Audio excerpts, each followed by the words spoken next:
Welcome back to video number 3. We're going to cover 3 or 4 different stories that are going on, and there's just so much to cover, and I don't want to do 4 different videos. So we're just going to slam them all into here. So hang on and let's go. I want to start with this story. We've already discussed this before, that Harry destroyed messages in the middle of his privacy case. And the judge now is demanding that he explain why he destroyed messages that specifically went to the spare ghostwriter, in the lawsuit against the media. They want to know why the messages to John Moringer were destroyed, even though they were potentially relevant to his legal battle with the NGN News Group newspaper. In London on June 27th, lawyers for the NGN accused Harry of, they call it obfuscation, I think is how you say it. Basically, he deliberately destroyed evidence, including the hundreds of texts and emails, and then claimed that he was dragged kicking and screaming into disclosing more than 11,000 emails from a now closed email account. So at the hearing, NGN argued that Signal messages, that's what the group was called, that where he was sending the messages, it's called Signal, that they could have crucial information related to the timing of Harry's knowledge and suspicion of unlawful information gathering, because the spare had extensive references to this from before 2013, and that is very applicable to Harry's case, because he launched the case in 2019.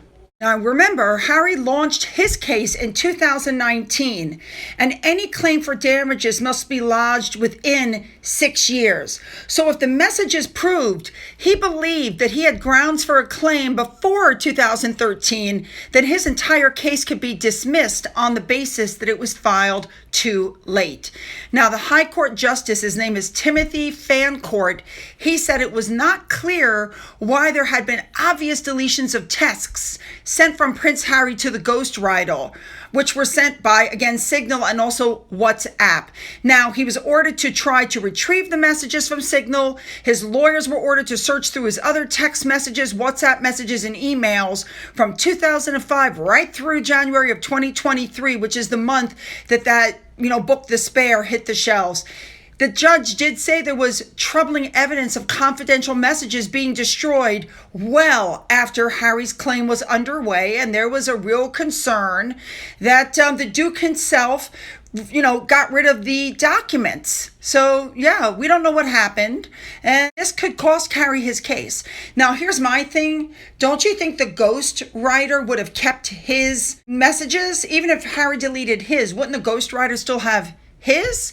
Now, Harry's attorney, that David Sherborne, who's probably shopping for his new house in Paris from all the money he's made from Harry, did acknowledge that many of the text messages were deleted, and he said it was because they had highly sensitive information about Harry and the royal family, which, if it was leaked, would compromise his security and be damaging to him and his family. But I have to tell you, an insider said this reeks of a cover-up. Now, other people have said that Harry was protecting Meghan Markle, who apparently had some involvement in writing the memoir.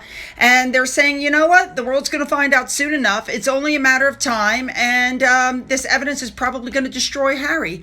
I will keep an eye on this story for you. Let's move on. All right, I don't know what to make of this next story. They're saying that somebody wanted to do a film or a TV adaptation of The Spare, but that because Harry owns the rights to any film, television, and stage rights, and according to GB News, nobody can portray Diana or Meghan in ways that he doesn't want, it looks like there will not be a film adaptation in the cards. But if their Netflix deal goes bye-bye, then yes, there might be an adaptation. Ooh, this is getting good.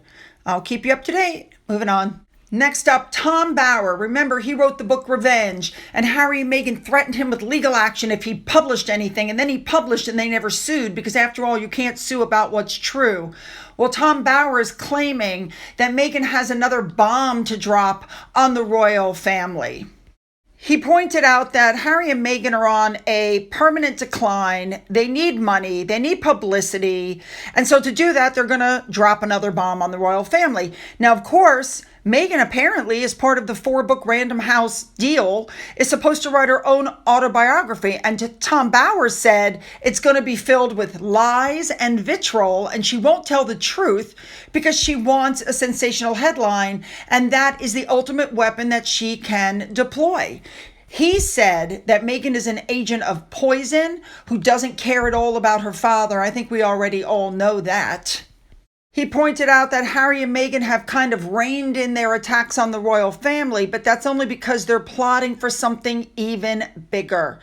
And he said, I think she's allowed Harry to make the running. She's reserving herself for her autobiography so she can be seen as the silent duchess, the silent weapon in reserve. Well, my thought is she's holding back on her autobiography because of this next bit that's coming out that is completely out of her control. For those of you who don't know, there's a German documentary set to expose secrets from Meghan Markle's past.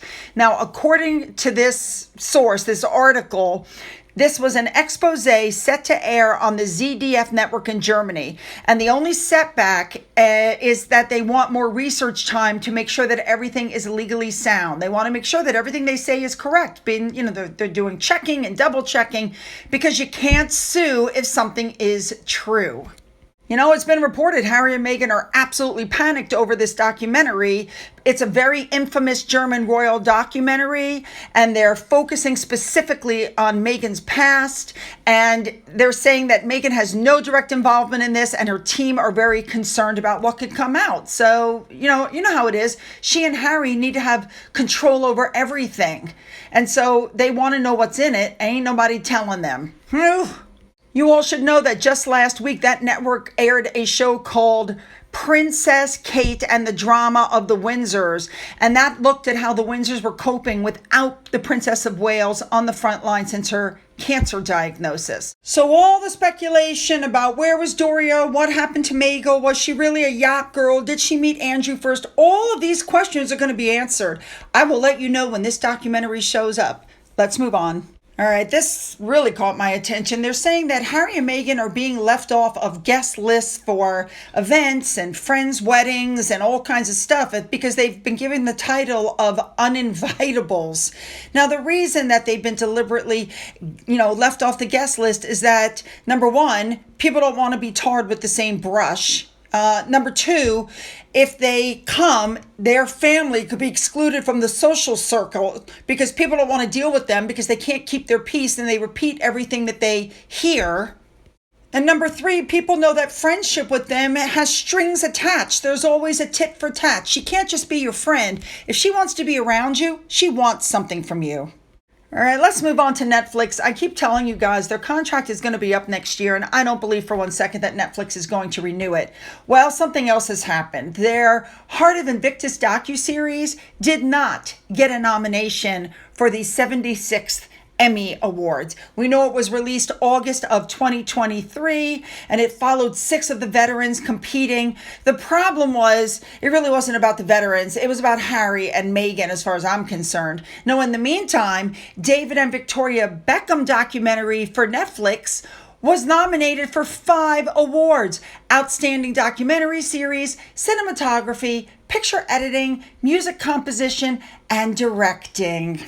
So Harry and Meghan's 6-part Oh Woe Is Me docuseries got nothing. Heart of Invictus got nothing. Live to Lead got absolutely nothing. It was barely a blip.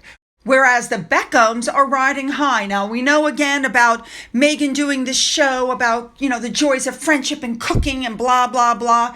I don't believe it's going to be good. I don't believe the polo one is going to be good. And they're saying that Harry and Meghan can't win, and they're falling into a lose-lose situation. Personally, I think they're already in the lose-lose situation. They have nothing but mounting criticism. It got worse after the Pat Tillman Award when they got heckled basically as they were walking out. Their shows are crap. They have really no A-list friends. Nobody wants to be seen with them anymore. I mean, they brought this all amongst themselves, though. You guys know what I'm saying? They did this to themselves. All right, you guys, hit the like and the subscribe button to help me with my algorithm. Don't forget to leave those comments, make them really good. You can go down into my description box where you'll find a link to my Twitter, my Gettr, my Rumble, my email, my Patreon, which is right now paused, my Amazon wish list. For those of you who've donated to my coffee fund, thank you so much. And as always, you guys, have a great day.